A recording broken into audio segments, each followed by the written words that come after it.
This is the lake where we chased the Bigfoot up the tree. There's been some development within the last 15 years. Here's the stump of the tree that's left that was hollow that we set on fire. And the Bigfoot ran up, of course, and we had to liberate him. Unfortunately, the fire kept raging inside the hollow tree, and the fire engines and the firemen had to come and cut it up and put the fire out. Whoops. Hi mates, I'm here with Dr. Zordenstein, and today I'm going to talk to him about a character that we've had a couple of run-ins with and not a lot of luck. But I'm talking about the one and only Bigfoot. And I know, Dr. Zordenstein, you've had quite some serious repercussions with your relationship with that furry fella. And well, you know, about 11 months ago, I was trying to track him down too. Of course, I did find a footprint way back in like episode 11. We found some hair, and then we found the six-toed Bigfoot. We made a casting of his foot, and we heard him and even saw him out in the woods. And even, Dr. Zordenstein, would you believe, we left some things out, formed like a block of wood, some wheels, and even a connect set. He built a little dog that you pull on a leash, and he even built a roller coaster, and somehow he managed to fabricate batteries, and the roller coaster would work. So he's quite an intelligent fella.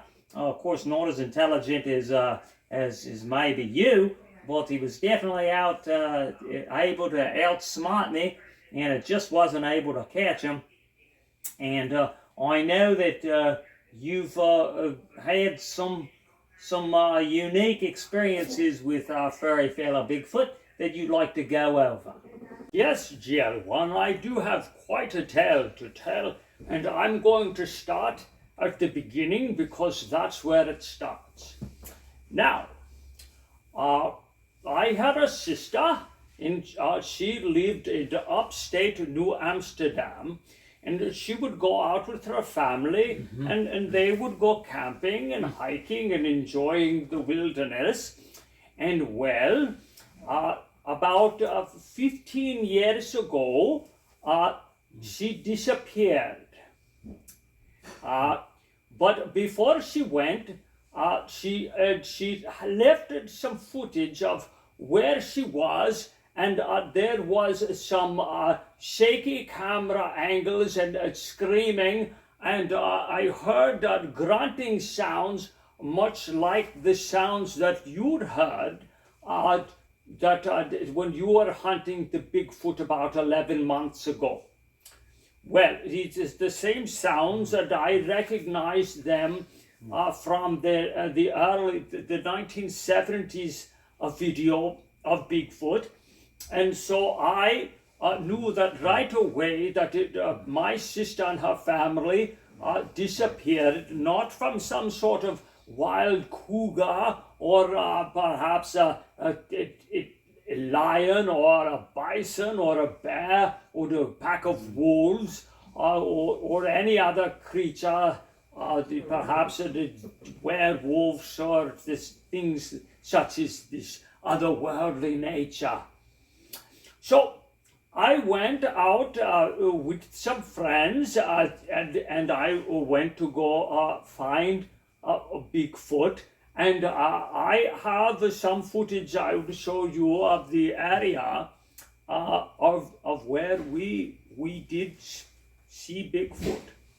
And well, we chased Bigfoot for quite a ways on foot, and we chased him up into a tree.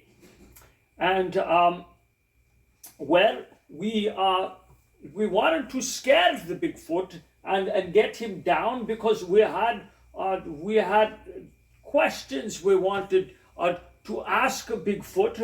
As Dr. Zordenstein often interrogates, it inquires about things that perhaps this Bigfoot would know where my sister was. This was all in the same area. And we couldn't get the Bigfoot to reason with us and come down the tree.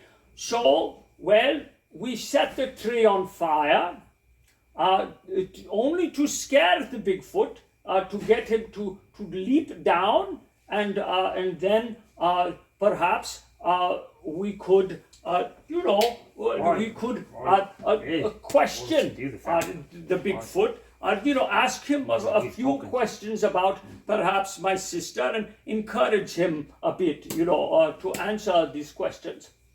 Well, as it turned out, the Bigfoot got tangled up in the tree, and his arm was tangled, and of course it felt bad for the Bigfoot.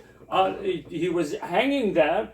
So we had to liberate him from his entanglement, and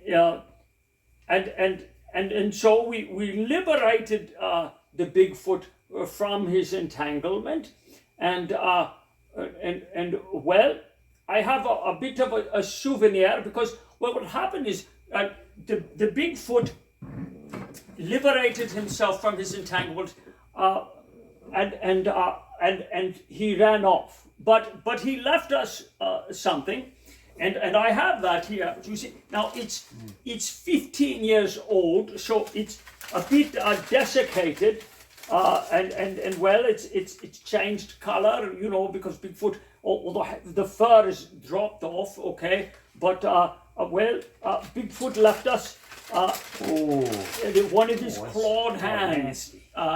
He just left that for us, and then he ran off.